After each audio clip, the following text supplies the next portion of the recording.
We always hear about the big battles of the Revolution, down south. Right, right. But what about up north? Oh, yeah. The Americans invaded Canada, Yeah, right at the start of the war. absolutely. And there's this one siege. Hmm? It doesn't get as much attention, No, it doesn't. but it was really important. It was? The siege of Fort St. John. Yeah, in 1775. September to November 1775. Right? We've got all these great sources for this deep dive. We do. Historical accounts, even a map Oh, yeah, beautiful map. of the Richelieu River Valley. From 1777. Amazing. It is. So we want to understand what made this siege so important. Yeah, it might seem small, Yeah, on the surface. but it had these huge consequences. Yes, so let's start with the basics. Okay. Where was Fort St. John, and why was it so strategically important? So if you look at this map, you can see the Richelieu River. Ah. It flows north from Lake Champlain. Right. Fort St. John was right there on the river, Oh. controlling access to Quebec. Like a gateway. Yeah. Exactly. And it wasn't a secret. No. Benedict Arnold, Yeah, he knew how important it was. he did. He even raided Fort St. John in May 1775. Right before the main invasion. What happened? Well, it was a small raid, Uh-huh. but it was enough to scare the British. Yeah. Guy Carleton, the governor, Mm-hmm. he realized how vulnerable that route was. Okay. So he started pouring resources into Fort St. John. Makes sense. Yeah, if the Americans took it, they'd have a clear path into Quebec. Okay, so let's talk about the forces involved. The Americans launched their invasion in September 1775 Right, from Illinois.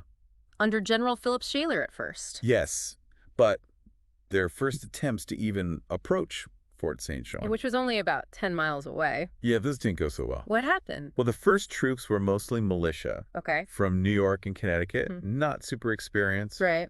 They ran into a group of Iroquois warriors, How many? about 100, Oh, right. led by these guys named Tice and Lorimer. And they suffered some losses. Like how many? 8 killed, 9 wounded. Wow, that's significant. It was enough to shake them up. Yeah, I bet. They retreated back to their boats. It's a reminder that these militias, Yeah. they weren't the Continental Army, No, not yet. and fighting in a new environment Absolutely. against a determined enemy. It's a whole different ballgame. So what about the British response to this initial skirmish? Well, they definitely took advantage of it. How so? Propaganda, basically. The Ah. Quebec Gazette. Yeah, They made it sound like a huge American defeat. to boost morale. Yeah, and maybe discourage the Americans? Interesting. It shows how important information was even back then. So what did the Americans do next? They regrouped. Okay. They got reinforcements, Right. 800 more men, and some artillery. Okay. But General Schuyler got sick, Right. so Richard Montgomery took over When was this? September 16th. Okay. And they tried a surprise attack at night, Oh, wow. but it was a mess. What happened? They got confused. Oh, and they ended up retreating. So another setback. Yeah. The sources mention something about a retreat because of the British warship, Royal Savage, Oh, right. and that a third attempt that got messed up by bad weather. Yeah, it was a tough start for the Americans. Definitely sounds like it. It highlights the challenges of coordinating these kinds of operations. Yeah, especially back then. Yeah, with limited communication and unreliable transportation. So Schuyler was out of the picture. Right. Montgomery was in command. Yes. And more troops were arriving, Yeah. including the Green Mountain Boys under Seth Warner. Right. They're pretty famous. They were. So what about the British defenses? Fort St. Jean was pretty well defended. Oh, yeah. They had about 750 men. Under who? Major Charles Preston, Okay. regular soldiers from the 7th and 26th Regiments of Foot. Wow. They had Royal Artillery, Mm. local militia, Okay. and even some veterans of the French and Indian War. Experienced guy. Yeah. Tough defenders. And they had a detachment of indigenous warriors Ah. patrolling the area. Right. And that warship we talked about. The Royal Savage. Yeah, she was patrolling the Richelieu River. Controlling the waterway. Exactly. What about the fort itself? It was a tough nut to crack. Yeah. They had 2 redoubts, What are those? like little mini forts, Okay. connected by a trench, a Right. big ditch around the whole thing.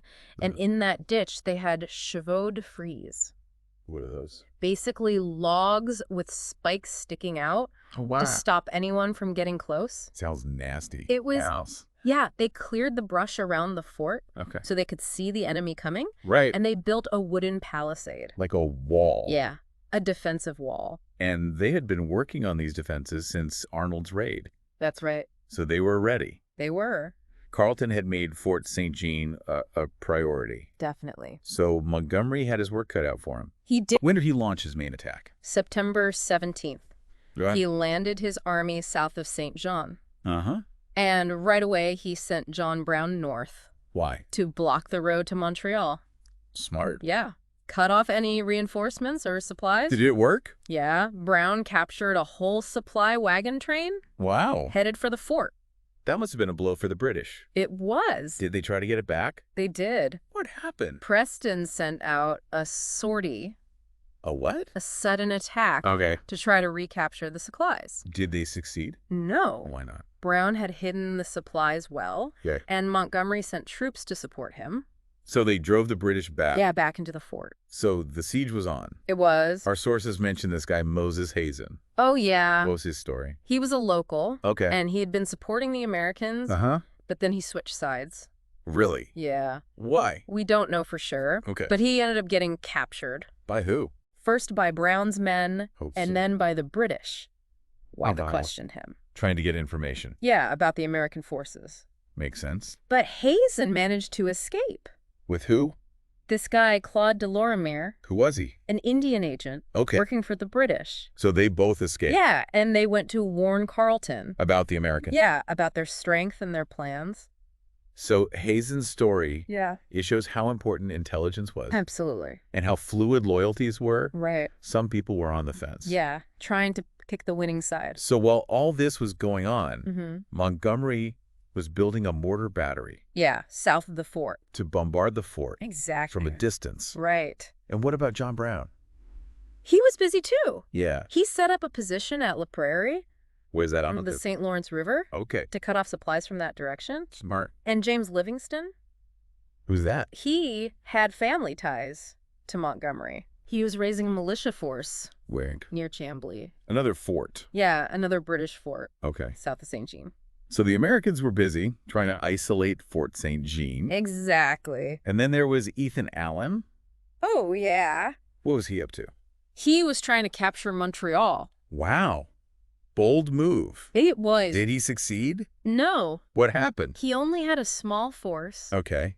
And he was defeated at the Battle of Long Point. Where is that? On the island of Montreal.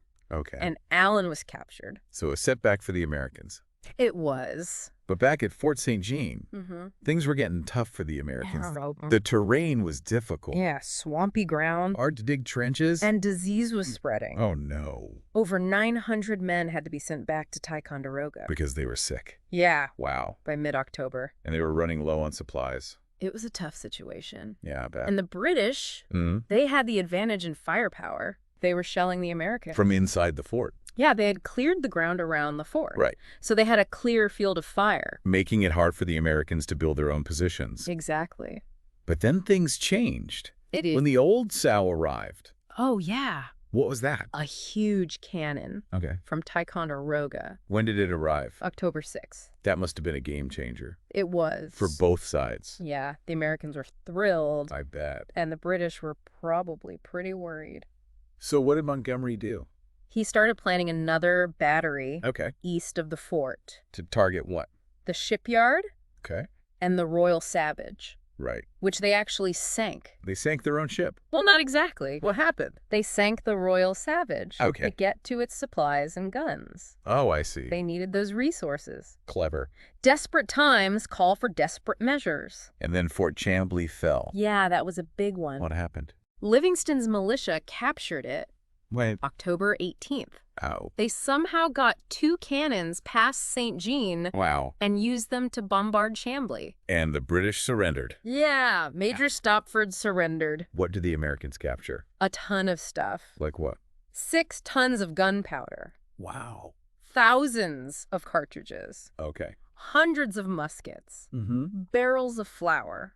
Food. Yeah, and other food supplies. That must have been huge for the Americans. It was. They were running out of supplies. Right. So this was a godsend. Yeah, it helped them keep the siege going. What about the prisoners from Chambly? Oh, yeah. What happened to them? Timothy Bettle. Who was he? One of the American commanders. Oh. He negotiated a ceasefire. The British? Yeah, to let the prisoners pass by Fort St. Jean. On their way to where? To American-held territory. Interesting. And you can imagine the effect on the defenders of St. Jean. Yeah. seeing their comrades march past as prisoners? It must have been demoralizing. So Montgomery kept up the pressure.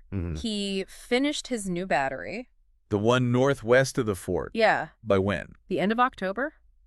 So now he had 2 batteries. Right. Bombarding the fort. And the British were getting desperate. Okay, what did they do? Carleton finally decided to act. The governor? Yeah, he was in Montreal. Oh, okay. He'd been criticized for not doing enough. To help Fort St. James? Yeah. So what did he do? He came up with a plan to send troops from Sorel, Where's that? northeast of Montreal, Okay. under Colonel Maclean. Okay. And Carleton would lead another force From where? from Longer Okay. across the St. Lawrence River. So the 2-pronged attack. Yeah, to try to break the siege. Did it work? No, not really. Why not? Maclean had trouble raising enough men. He was supposed to be bringing troops from Sorel? Yeah. What happened? He managed to get some Royal Highland immigrants, Okay. some local militia, Right. but a lot of them deserted. They didn't want to fight. Yeah, they weren't too keen on fighting the Americans. So what about Carleton? He tried to land at Longueuil, Yeah. October 30th, Okay. but the Americans drove him back with the artillery they'd captured at Chambly. Oh, wow. That's ironic. It is. So both attempts to relieve the siege failed. They did. What did Maclean do? He retreated. Back to Quebec. Yeah. So the garrison at Fort St. Jean, Mm-hmm. they were on their own. They were. What happened next? The Americans got more reinforcements, How many? about 500, Okay. by the end of October. So they were closing in. Yeah, the noose was tightening. What was the situation inside the fort? It was grim. Yeah. They were running out of food. Uh-oh. They were low on ammunition Right. and no sign of help. They must have been desperate. They were. What did they do? Montgomery offered them a chance to surrender. Right. November 1st. Okay. He sent a truce flag. What did the British say? Preston asked for a 4-day truce, maybe hoping for a miracle. Like a last-minute rescue. Yeah, something like that. Did Montgomery agree? No. Why not? Winter was coming, Right. and he didn't want to get bogged down. Okay. Plus, a lot of his men's enlistments were about to expire. Makes sense. And then another prisoner arrived From where? from Carleton's failed expedition, Okay. and he confirmed that there was no help coming. So Preston had no choice. No, He surrendered. he did November 3rd. 1775. Right. What were the terms of the surrender? Preston surrendered over 500 British soldiers Wow. and officers, Oh. plus some Canadian and English volunteers, Okay. the British regulars. The professional soldiers. Yeah. What about them? They marched out in full dress uniform. Even in defeat. Yeah, That's kind of impressive. it is. Show of defiance. Well, Maybe just pride. could be. What about the Royal Savage? Oh, yeah, the Americans managed to raise her and Okay. repair her. So they added her to their little navy. Yeah. So Fort St. John had fallen. What happened next? The road to Montreal was open. So what did the Americans do? They marched on Montreal. And what about Carleton? He fled From Montreal. Yeah, he abandoned the city When? November 11th. And the Americans just walked in. Pretty much. When? November 13th. Without a fight. Yeah. So, a major victory for the Americans. It was. What did Carleton do? He escaped to Quebec City Okay. to prepare for the next American attack. Makes sense. He knew they were coming. So the siege of Fort St. Jean, Mm-hmm. it was a long one. It was. But the casualties weren't that high. No, not in battle. Okay. But a lot of Americans got sick. Right over 900 had to be sent back. Yeah. That weakened their army. It did. And the siege delayed their advance on Quebec City. That's right. They ended up attacking in the winter Yeah. with a smaller force. And a lot of their enlistments were expiring. Not good. So Montgomery was promoted Yeah, to Major General. for his victories at St. John and Montreal. Right. But he died before he found out. Yeah, he was killed at the Battle of Quebec. At the end of December 1775. A tragic loss. It was. He was a talented commander. So what about Fort St. John? The British retook it in 1776, Okay. and it remained a military post for a long time. Under who? The British at first, All right. and then Canada, Until when?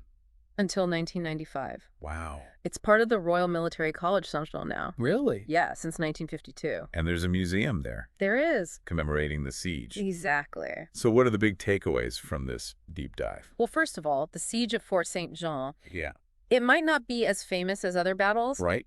but it was really important. Mm-hmm. It opened the way to Montreal. Right. It delayed the attack on Quebec City. which had huge consequences. Yeah. And it shows how tough both sides were. Absolutely. The Americans faced disease and bad weather. Mm. They had logistical challenges. Right. But they kept fighting. They did. And the British, they were outnumbered Yeah. We were outgunned. in the end. Yeah. But they held out for a long time. They did.